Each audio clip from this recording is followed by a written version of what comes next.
হঠাৎ করেই এনসিপি চরমোনাই জোট চেষ্টা এবং পর্দার অন্তরালে জামাতকে একলা করতে, আইসোলেটেড করতে ডিপ স্টেট খেলছে এবং সেই খেলার পার্ট হচ্ছে চরমোনাই। তবে হ্যাঁ, এনসিপিকে চেষ্টা করলেই যে খেলা সফল হবে আমরা সেটা বলছি না, সফল হতে পারে, নাও হতে পারে। তবে এনসিপি চরমোনাইকে ঐক্যবদ্ধ করা এবং অন্যান্য কৌমি ভিত্তিক দলগুলোকে সামনে এনে তাদেরকেও একটা বিকল্প ফোর্স হিসেবে দাঁড় করানো, এমনকি পতিত কৌমি আলেম মিনস যারা আওয়ামী লীগ, যেমন পতিত কৌমি আলেম কারা? মুফতি রুহুল আমিন, বায়তুল মোকাররমের সাবেক খতিব, হাসিনার অত্যন্ত বিশ্বস্ত, নৌকামার্কা ইলেকশন করতে চাওয়া সে রুহুল আমিন।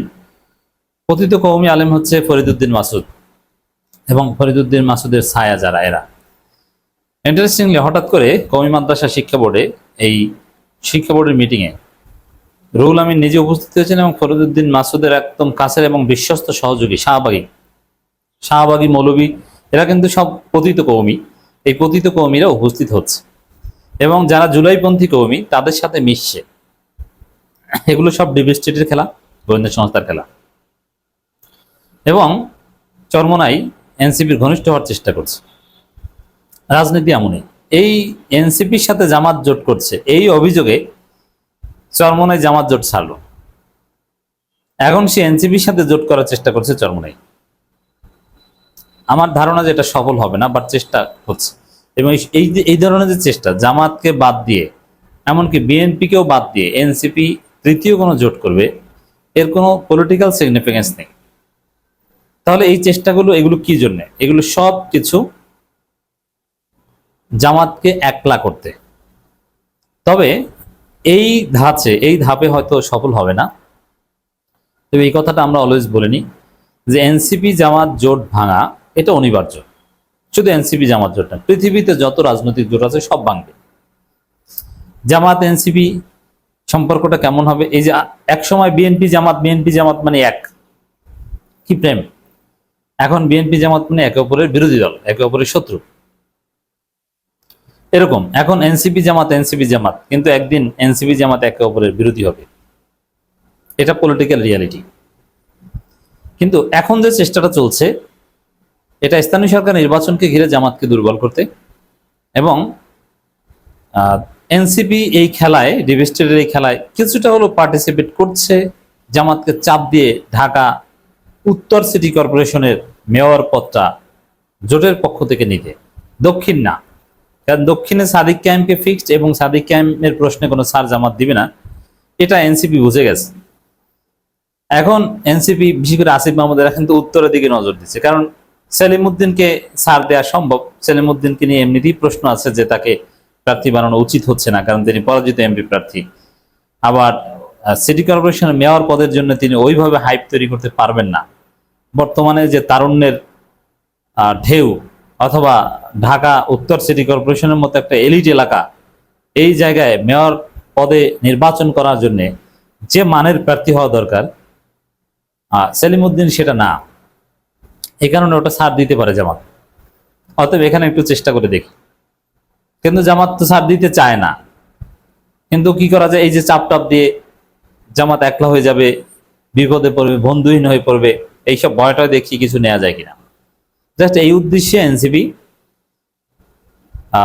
ডিপ স্টেটের খেলায় কিছুটা হলেও পার্ট হচ্ছে। তবে জামাত যে একদম খেলা বোঝে না তা না, জামাত এখন যথেষ্ট ম্যাচিউর হয়েছে। তারা দিতে চাচ্ছে না যে না বাবারা তোমরা যতই চালাকি করে দেবো না, আর তোমরা বেশি বুঝতে গেলে তোমাদের যে চিফ হুইপ পদটা ওটাও কিন্তু থাকবে না, তোমাদের কিছু পয়সা পাতি দিই তাও থাকবে না, তোমাদের যে কিছু লোক সাপ্লাই দিই, আমরা কানাইঘাটে শোডাউন করি, তারপরে তোমরা নির্বিঘ্নে বিরাট পথসভা করো, তাও কিন্তু থাকবে না। তো এইসব কারণে শেষ পর্যন্ত এনসিপি জামাত জোট নাও ছাড়তে পারে। তবে দর কষাকষির অংশ হিসাবে খেলা চলছে এবং জামাতকে একলা করার একটা ভয় দেখানো হচ্ছে। দর্শক দেখেন, চরমোনাইয়ের কিছু অতি উৎসাহী আচরণ। চরমোনাইয়ের একটা বিবৃতি, বিএনপির সুপ্ত স্বৈরতন্ত্রের প্রকাশ ঘটেছে হবিগঞ্জে। বিএনপির ভিতরে থাকা সুপ্ত স্বৈরতন্ত্রের প্রকাশ হবিগঞ্জে ঘটেছে বলে জানিয়েছেন ইসলামী আন্দোলন বাংলাদেশ। এক বিবৃতিতে ইসলামী আন্দোলন বাংলাদেশের মহাসচিব মাওলানা গাজী আতাউর রহমান এনসিপি নেতাকর্মীদের উপর বিএনপির হামলার তীব্র নিন্দা জানান, অনেক কিছুই বলেছেন। এখন বাংলাদেশে তো কত হামলাই হয়, যেমন হবিগঞ্জে কিংবা সিলেটে এনসিপি নেতাকর্মীদের উপর যে হামলা হয়েছে বিএনপির, তার চাইতে অনেক জঘন্য হামলা হয়েছে যশোরে জামাত এমপির বাসভবনে, নারীর গায়ে হাত দেওয়া হয়েছে। এখন যশোরের ঘটনা নিয়ে কি চরমনাই কিছু বলেছে? কোনো বিবৃতি দিয়েছে? কোনো বিবৃতি দেয়নি।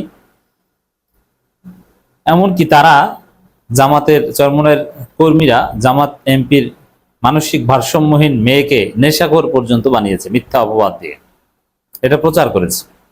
এবং চরমনাইবন্দি কেউ কেউ জামাত এমপির বাসভবনের মবের সাথে জড়িত ছিল বলেও অনেকে বলছেন, যেহেতু কওমি মাদ্রাসার কেউ কেউ ছিলেন। তা কওমি মাদ্রাসায় চরমনাই মোরাল্লেস আছে অল্প হলেও, কর্মীদের মধ্যে সবচেয়ে বড় দল চরমনাই। তো এই জায়গায় এইগুলো নিয়ে চরমনাই কোনো বিবৃতি নেই, এবং রাজনীতিতে আরো অনেক কিছু ঘটে তা নিয়ে বিবৃতি নেই, এবং এনসিপি কে এর আগেও মেরেছে তা নিয়েও বিবৃতি নেই। কিন্তু এখন বিবৃতি উতলে পড়ছে। এর কারণ হচ্ছে যে এনসিপি চরমনাই ঘনিষ্ঠ হওয়ার চেষ্টা করছে, এবং দেখবেন যে কিছুদিন পর এনসিপি নেতারা চরমনাই গেছে। স্থানীয় সরকার নির্বাচনের শিডিউল ঘোষণা একদম কাছাকাছি চলে আসলে এনসিপির একটা প্রতিনিধি দল দেখবেন চরমনাই গেছে। আসিফ মাহমুদ সজীব ভুঁইয়া কিন্তু আগেই এবার মাহফিলে গিয়েছিল, সামনে মাহফিল ছাড়াই যাবে, ঘনিষ্ঠ আছে। এটা জামাতকে একটা বার্তা দেওয়া, যে আসিফ বোঝানোর চেষ্টা করছে যে জামাত দেখেন আমরা কিন্তু চরমনাই যাচ্ছি, অর্থাৎ চরমনাইয়ের সাথে মিলে গেলে তখন আপনাদের বিরুদ্ধে কিন্তু বহুমুখী গালাগালি করা যাবে। আমরা আপনাদেরকে বলবো রাজাকার, আর চরমনাই আপনাদেরকে বলবে কাদিয়ানি, মৌদুদিবাদী।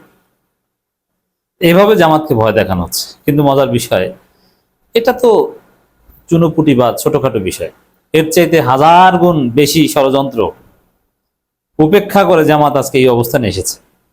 এখন জামাতের জোট ভাঙার চেষ্টা করা হচ্ছে। এখন তো জামাত বড় দল, অথচ জামাত ছোট দল হিসেবে একটা জোটে যাবে, সেই জোটে জামাতকে রাখা হচ্ছিল না, জামাতকে জোটের মিত্র হিসেবে পরিচয় দেওয়া হচ্ছিল না, যুগপথের মিত্র হিসেবে পরিচয় দেওয়া হচ্ছিল না।